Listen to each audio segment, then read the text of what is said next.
Sainz passe de très très peu alors que le bon temps de Alex Albon est effacé à cause des limites de piste au virage 2, ce qui donc repêche Guan Yu Zhou. Et en Q3, au premier passage, Leclerc prend la pole provisoire devant Sainz. Au second passage, personne n'améliore sauf Perez et Verstappen qui ne prennent que la P3 malheureusement pour eux, malgré cette amélioration, laissant la pole à Charles Leclerc et la première ligne au Ferrari. Une première ligne 100% rouge. La grille de départ, Leclerc est donc premier, Sainz est deuxième, Verstappen est troisième et Ricciardo est un impressionnant quatrième. On en reparlera dans les enseignements de Ricciardo. Perez est cinquième, Hamilton est sixième, Piastri septième, Russell est huitième, Bottas est neuvième, Joe est dixième, Gasly est onzième, Hülkenberg douzième, Alonso treizième, Albon quatorzième, Ocon est quinzième, Magnussen est seizième, Norris est dix-septième, Tsunoda est dix-huitième, Sergeant est vingtième, 29e, puisque Stroll est vingtième, il partira des stands. Bon départ, alors la course, faut que je fasse la course. Bon départ de Verstappen qui se place à côté de Leclerc et de Perez au départ. Les deux, Leclerc et Perez, se percutent d'ailleurs à la fin de la ligne droite, envoyant le local de l'épreuve dans les airs et cassant l'aileron avant du pilote Ferrari. Mais il peut quand même continuer la course derrière Verstappen qui a lui pris la première position. Ce n'est malheureusement pas le cas de Sergio Perez qui est DNF à domicile. Si on vous revoit l'accident, la faute est partagée pour le crash. Verstappen avait pris l'intérieur, Leclerc a voulu freiner tard et Perez ne pensait pas que Leclerc allait freiner aussi tard et lui a tourné dessus. Donc vraiment, faute partagée parce que bon, on peut pas non plus en vouloir à Perez. S'il continuait à freiner plus tard, il allait dans le gravin, il allait dans l'herbe et c'est pas ce qu'on lui avait demandé non plus. Donc, malheureusement pour lui, il abandonne à domicile en plus de ça. Un peu triste. Tour 5, la Virtual Safety Car est déployée à cause des bouts d'aileron de Leclerc sur la piste. Et tour 6, la course reprend. Au tour 20, c'est le début de la vague d'arrêt au stand donnée par Max Verstappen. C'est lui qui commence les arrêts. Ferrari, eux, ne pitent pas. Les deux Ferrari restent en piste et prolongent ses relais. Au tour 29, Verstappen passe Sainz au DRS et va attaquer Leclerc à 8 secondes devant lui. Mais Leclerc pite au tour 32 et ressort deuxième, ce qui empêche une bataille entre les deux pilotes qui aurait été gagnée d'avance par Verstappen, c'est évident. Au tour 33, Magnussen s'explose contre le mur et ressort sonné de la voiture provoquant une safety car. Alors cet accident est provoqué par une rupture de sa suspension arrière gauche, je crois, si je dis pas de bêtises. Et au tour 34, comme les Tech Pro sont très endommagés, le red flag est déployé. Tour 35, le départ arrêté est donné et c'est un bon départ de Verstappen alors que Leclerc résiste à Hamilton derrière lui. Au tour 39, l'Anglais passe au DRS en ayant mis une roue dans l'herbe, mais il passe quand même. Et Norris, lui, remonte bien malgré deux départs atroces. Le premier départ de Norris était horrible, surtout qu'il partait 18ème. Le deuxième départ est encore pire, je crois qu'il perd 5 places, mais pourtant il remonte bien. Au tour 48, c'est le DNF de Alonso, tandis que Tsunoda percute Piastri, le faisant spin et cachant sa remontée. Parce que je rappelle qu'il partait 18ème, Tsunoda, il avait bien remonté, il était aux portes des points, et malheureusement il fait un move un petit peu trop ambitieux et il percute Piastri dedans, le faisant spin. Tour 52, Bottas et Gasly se battent bien et c'est le français qui résiste bien au finlandais, tandis que sur 67, c'est un magnifique dépassement de Norris sur Russell en décroisant, recroisant, alors que derrière eux, Stroll et Bottas se sont percutés dans le stadium à la quasiment fin du tour, faisant spin Stroll qui ira DNF au stand juste après. DNF au tour donc 68 et au tour 71, c'est Verstappen qui l'emporte au Mexique, 15 secondes devant Hamilton et Leclerc, une victoire sans partage.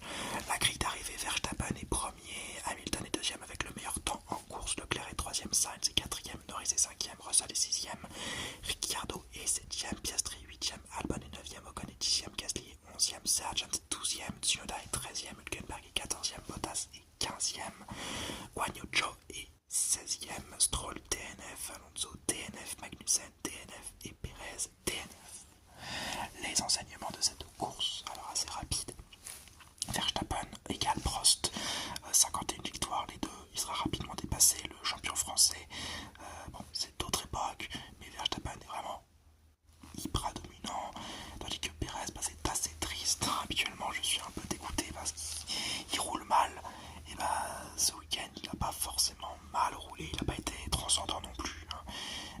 sortir comme ça de son Grand Prix à domicile, c'est très très triste, c'est très dommage surtout. Surtout que c'est peut-être un de ces derniers Grand Prix à domicile. Hamilton, P2, bien joué à lui, un beau dépassement sur Leclerc, bien viril, mais comme il sait le faire. Tandis que Ferrari est assez surprenant en essai libre, ils étaient bons, mais pas forcément exceptionnels. Et en qualification, ils font une pole, et au final, il faut chercher 3ème et 4ème place, c'est assez bon, sachant qu'il y a un Verstappen imbattable devant, et un Hamilton qui semblait bien à l'aise sur ce Grand Prix. Les Aston Martins en décrépitude, au final, Alonso DNF et Stroll DNF, donc voilà, mais même sans ça, ils n'étaient pas dans les points, ils n'étaient pas dedans, c'est quand même assez inquiétant pour la firme verte.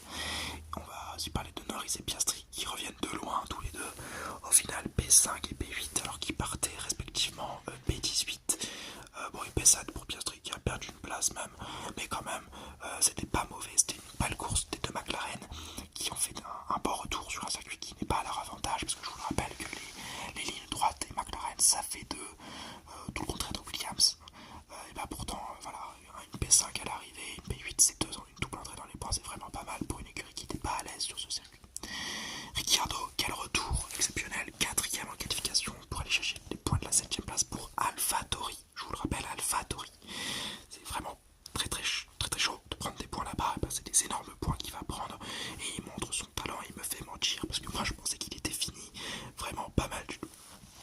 Et enfin on va parler de la piste, c'était une belle piste, moi j'aime bien la piste du Mexique, un public habituellement super cool qui a été un peu plus moyen, ils ont eu Leclerc à la fin, je peux le comprendre mais c'est un peu bébête, et surtout qu'il y a eu des bagarres dans les tribunes encore entre les fans de Ferrari et les fans de Red Bull, c'est un peu stupide, voire très stupide, mais bon. Le week-end au final aura été intéressant et je lui attribue la note de 14 sur 20 pour une bonne qualification déjà. Pour un Grand Prix un peu monotone sûrement, mais voilà, il y avait quand même des beaux dépassements, il y a eu un peu de spectacle, c'était pas dégueulasse non plus, donc un joli 14 pour le Grand Prix du Mexique. Et maintenant on va s'attaquer à Interlagos, donc le Grand Prix du Brésil, le 20e Grand Prix de la saison, depuis 1973 en Formule 1 et c'est un Grand Prix sprint. C'est la 50e édition d'ailleurs qu'on fait sur ce circuit. Alors avant, Interlagos est prolongé jusqu'en 2030, je suis très content. Sargent est prolongé jusqu'en 2024 chez Williams, je suis moins content. Megano de Ferrari peut être malade, donc une équipe réduite, mais au final on apprendra que c'est pas vrai, qu'ils vont tous bien. Mais il y avait une petite rumeur comme qu'ils étaient malades et qu'ils allaient rouler en équipe réduite. Regarde-moi la gueule des écuries de Ferrari quand ils sont tous là, alors putain, s'ils sont réduits, ça doit être une horreur. La free practice, parce qu'il n'y en aura qu'une seule, on a un week-end sprint. Sainz est le plus rapide devant Leclerc, alors que les Red Bull sont assez discrètes dans cette free practice. Petit contact entre Hülkenberg et Norris sans gravité, alors que Alonso sera victime d'une crevaison lente durant la free practice. Les qualifications pour la course du dimanche. La Q1 qualif reportée de 15 minutes pour nettoyage de la piste. Au final, la piste est nettoyée et Russell gêne légèrement Gasly à la sortie des stands, alors qu'une possible pénalité pour la course du dimanche. Au final, tous les pilotes se tiennent en une seconde et c'est Joe, Sargent, Bottas, Ricciardo et Tsunoda qui sortent en Q1. En Q2, la deuxième partie de cette Q2 est animée et ce sont Albon, Magnussen, Gasly, Ocon et Hülkenberg qui sortent. Les deux Alpines dehors, c'est un petit peu chiant, mais bon, ils sont pas forcément à l'aise sur ce circuit. En Q3, le ciel semble se couvrir et tous les pilotes sortent pour éviter une pluie plus que probable. Le ciel est vraiment noir. Verstappen fait la pole provisoire et Piastri se met dehors sans gravité. Il pénalise seulement Sergio Perez qui ne peut pas terminer son temps. Et après ce petit drapeau jaune agité, la pluie est arrivée. Et comme l'an dernier, personne ne ressortira. Cette fois-ci, ce n'est pas une pole surprise. C'est Verstappen qui vient prendre la pole pour le dimanche devant Leclerc et Stroll. Très très très bien, Stroll. On ne l'attendait pas ici. En SQ2 le lendemain, en SQ1 déjà le lendemain, en fin de sprint qualifying 1, Ocon se sort et provoque un drapeau rouge. Il s'est sorti en tapant Alonso, en perdant la voiture sur le vibreur à la sortie des S. Et donc il tape Alonso qui est peut-être un peu trop rabattu. Albon, Sargent Joe Stroll et lui-même sortent donc de cette SQ1. Pour moi, l'accident, même si tout le Twitter français a dit que c'était la faute de Alonso, il est 90% de la faute de Ocon. Il perd la voiture sur le vibreur. Alonso a beau se rapprocher un petit peu, certes, c'est pas super cool de sa part, mais il n'avait pas le droit de le faire. Il n'avait pas le droit. C'est pas très français ce que je viens de dire, mais il n'avait aucune obligation de ne pas se mettre ici. Donc il l'a fait, il avait le droit. Et au final, collision entre Ocon et lui, mais c'est Ocon qui perd la voiture, c'est la faute d'Ocon. Et pour moi, il n'y a aucune pénalité à donner. Je crois qu'aucune pénalité sera donnée. C'était la bonne décision. En SQ2, la session repart avec 20 minutes de retard, donc, et sans Alonso, parce que sa suspension est trop abîmée. Donc il sort avec Bottas, Gasly, Hülkenberg et Magnussen, tandis que Ricciardo passe en SQ3. En SQ3 d'ailleurs, tout le monde sort pour un seul tour, provoquant des embouteillages à la sortie des stands et en piste. Et c'est Norris qui prend la pole position devant Verstappen et Sergio Perez pour la course sprint de l'après-midi. Je vais vous donner donc la grille de départ sprint. Norris est premier, Verstappen est deuxième, Perez est troisième, Russell est quatrième, Hamilton est cinquième, Tsunoda est sixième, Leclerc est septième, Ricciardo est huitième, Sainz est neuvième, Piastri est dixième, Magnussen est onzième, Hülkenberg est douzième, Gasly est treizième, Bottas est quatorzième, quinzième c'est Alonso, Ocon est seizième, Stroll est dix-septième, Joe est dix-huitième, Albon est dix-neuvième, tandis que Sargent est vingtième. La course sprint, Ocon pourra finalement partir sa monoplace ayant été réparée par de très très bons mécaniciens Alpine. Et la course sprint, c'est un bon départ de Verstappen qui passe dès le premier virage, alors que Hamilton et Perez passe Perez. Hamilton passe Perez au virage 4. Norris perd donc l'avantage de sa pole sprint. Russell d'ailleurs passe Norris un peu plus loin dans le premier tour. Vraiment, le Britannique de McLaren a du mal.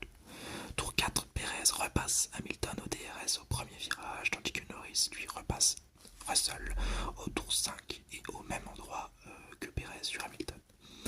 Au tour 8, Perez passe Russell alors qu'au premier virage, Russell il le passe au premier virage et Russell le repasse dans la ligne droite après les S de Senna. La bataille entre les deux continue, bataille remportée définitivement au tour 10 par Perez puisqu'il réussit à s'échapper. Au tour 12, c'est une bataille entre Sainz et Ricciardo qui s'engagent avec des dépassements l'un sur l'autre. Et au tour 14, c'est un beau dépassement de l'Australien dans les S, mais Sainz repasse dans la ligne droite suivante et Piastri en profite pour passer Ricciardo à son tour. La bataille est remportée par Sainz. Alonso passe Gasly, mais Gasly le repasse dans les S pour être repassé par Alonso à la fin de la ligne droite. Et au tour 18, c'est Stroll qui passe Gasly à son tour. Cette fois-ci, c'est Alonso qui remporte la bataille avec le Français. Au tour 21, Leclerc passe Hamilton dans les S de Senna à nouveau et Tsunoda lui met la pression sur le Britannique pour le passer. Et au tour 22, dans la ligne droite des stands, il réussit enfin à passer Hamilton. Au tour 24, alors que Piastri et Alonso se décroisent, Verstappen l'emporte devant Norris et Perez dans cette course sprint qu'il n'aura pas disputé puisqu'il aura été en tête à part au départ. Derrière, Norris aura réussi à tenir devant Perez. La grille d'arrivée, Verstappen est donc premier, Norris est deuxième, Perez est troisième, Russell est quatrième, Leclerc est cinquième, Tsunoda est un impressionnant sixième, Hamilton est septième, Sainz est huitième, Ricciardo est neuvième, Piastri est dixième, Alonso onzième, Stroll 12e, Gasly 13e, Ocon 14e, Albon 15e, Magnussen 16e, Joe est 17e, Hülkenberg est 18e, Bottas est 19e et Sargent est 20e. Paye ta reconduction de contrat. La course. Je vais vous donner d'abord la grille de départ de cette course. C'est Verstappen qui est donc en pole position devant Leclerc, Stroll, Alonso, Hamilton, Russell, Norris, Sainz, Perez, Piastri, Hülkenberg, Ocon, Gasly, Magnussen, Albon, Tsunoda, Ricciardo, Bottas, Sargent et Guan Yu Zhou. Leclerc se sort dans le tour de formation. Est-ce que c'est bon pour vous? Il ne prendra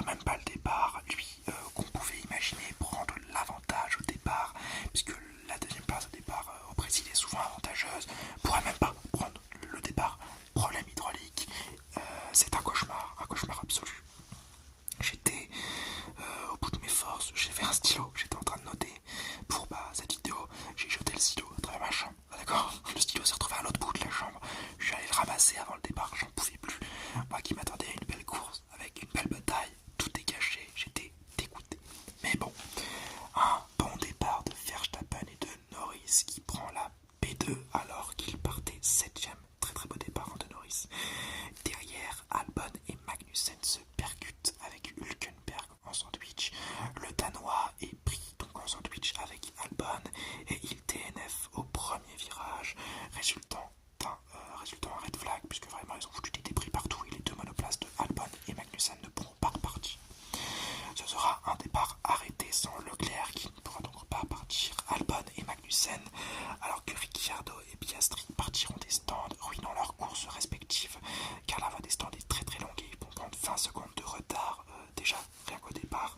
Pour le premier, donc Ricciardo, son aileron a été touché, l'aileron arrière a été touché par le pneu de Magnussen qui a donc cassé son aileron arrière qui a dû être réparé pendant le red flag, ce qui le fait partir des stands. Et le deuxième, donc Piastri, lui c'est un problème moteur qu'il a eu au premier tour qui a aussi été réparé durant le red flag, ce qui le fait également partir des stands. C'est un bon deuxième départ pour Verstappen. Norris lui tient bien sa P2 et Alonso passe Hamilton pour la P3. Au tour 9, Verstappen se détache enfin de Norris qui le tenait bien depuis 4 tours. Et au tour 15, c'est le début de la vague d'arrêt au stand. Joe DNF au tour 24 au stand sur problème moteur et Stroll passe Russell sans difficulté à ce même tour. Tour 32, grosse vitesse de pointe de Gasly sur Bottas. La Alpine est très très très rapide en ligne droite. Et au tour 40, Bottas rejoint son coéquipier et DNF laissant le champ libre à Gasly. Tour 43, c'est Russell qui est passé par Gasly pour la P8. Russell s'effondre tandis que Gasly remonte très très bien. Devant lui, Alonso tient Perez à plus de 1 seconde pour la P3 qu'il arrive à tenir d'une main de maître. Au tour 46, Russell lance la deuxième vague d'arrêt au stand. Et au tour 57, Verstappen pit et ressort deuxième. Alors qu'on croit Norris capable de ne pas jouer 2 arrêts et de rester sur un seul arrêt. C'est pour ça que Verstappen ressort deuxième, c'est que Norris ne s'est pas arrêté. Et on pense à une stratégie McLaren, à un pari McLaren. Au final, il n'en sera rien puisqu'il pite au tour 59 par sûreté, alors que Russell lui DNF au tour suivant. Vraiment, il n'avait plus aucun rythme. Alonso, lui, a tenu Perez derrière lui pendant 11 tours, vraiment 11 tours, et de bien belle manière avec de belles défenses à l'intérieur et à l'extérieur, dans les S, dans la ligne droite de réaccélération ensuite. Au tour 70, malheureusement, il est passé par le Mexicain, mais dans le tour 71, alors que l'on voit la victoire de Verstappen et bien suivi de Norris, la personne qui se présente en 3ème position, c'est bien Alonso qui a réussi à le redépasser. Il a redépassé Perez d'une magnifique manière et il vient arracher l'un des podiums les plus mérités de la saison. Vraiment une très très très très très très belle bataille. La grille d'arrivée, donc Verstappen est premier avec le meilleur temps en course, si je dis pas de bêtises. Norris est deuxième, Alonso est troisième, excusez-moi. Perez est quatrième, Stroll est cinquième. Très bon classement de Stroll. Sainz est 6ème, Gasly est 7ème, Hamilton est 8ème, Tsunoda est 9ème, Ocon est 10ème, Sargent 11ème, Hülkenberg 12ème, Ricciardo 13ème, Piastri 14ème et Russell, Bottas, Joe, Magnussen, Albon et Leclerc ont DNF. Les enseignements de cette course. Un Verstappen qui est écœurant, il a démonté la sprint, il a démonté la course, mais il est vraiment trop fort et en plus de ça il dépasse Alain Prost. Il n'est plus qu'à 2 longueurs, je crois, de dépasser Sébastien Vettel. Tandis que Perez est plutôt moyen, et ben oui, avec une telle monoplace, on n'est pas censé ne pas dépasser un Alonso qui a une monoplace qui décline de jour en jour. Norris est superbe, une P2 et une première course vraiment pas mal du tout. Coup de mou par contre pour Piastri, en même temps c'est pas vraiment de sa faute. En sprint il s'est qualifié un peu bas, 20ème, et il a pas réussi à faire mieux que 10ème à la course sprint, et en course principale c'est le moteur qui le lâche, c'est pas vraiment de son fait. Leclerc, la malchance, bon je vous ai fait un petit truc juste avant, j'ai pas envie d'en reparler, une malchance abyssale, ce mec a vraiment pas de chance du tout, je me répète, hein. Mais bon, ça s'améliorera plus le réveil, bon, je m'emballe sûrement un peu, P3, P5 quand même, c'est vraiment superbe. Et je le répète une fois et une dernière fois, même si je veux le répéter encore à Abu Dhabi, et je vais vous le répéter plus tard et encore plus tard.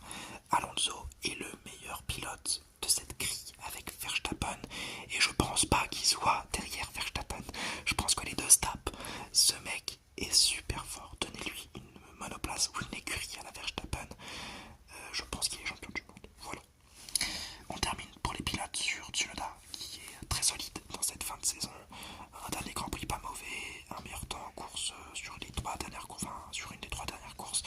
Et là, il nous fait une belle course sprint et une belle course principale. Il rapporte les points importants pour AlphaTauri, pour que AlphaTauri se dépêtre de ce fond de grille. Vraiment, bravo à Tsunoda qui mérite sa reconduction paquet pour l'an prochain. Et enfin, donc on va parler de Interlagos. Vous le savez, c'est ma piste préférée. Un très beau week-end, de très belles batailles, un très beau public. C'est pour ça que je vais attribuer un joli 16, puisqu'il y a eu du rebondissement et que je suis un peu biaisé, j'adore vraiment trop Interlagos. Et bien voilà, c'est la fin de cette vidéo, cette longue vidéo. Dès que ça dépasse les 20 minutes, pour moi c'est long.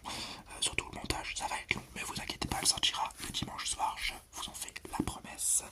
J'espère vous avoir détendu, vous avoir appris quelque chose. Si c'est le cas, n'hésitez pas à liker, à commenter et à vous abonner. J'espère vous avoir détendu, on se retrouve très vite pour une nouvelle vidéo et n'oubliez pas, Forza Ferrari.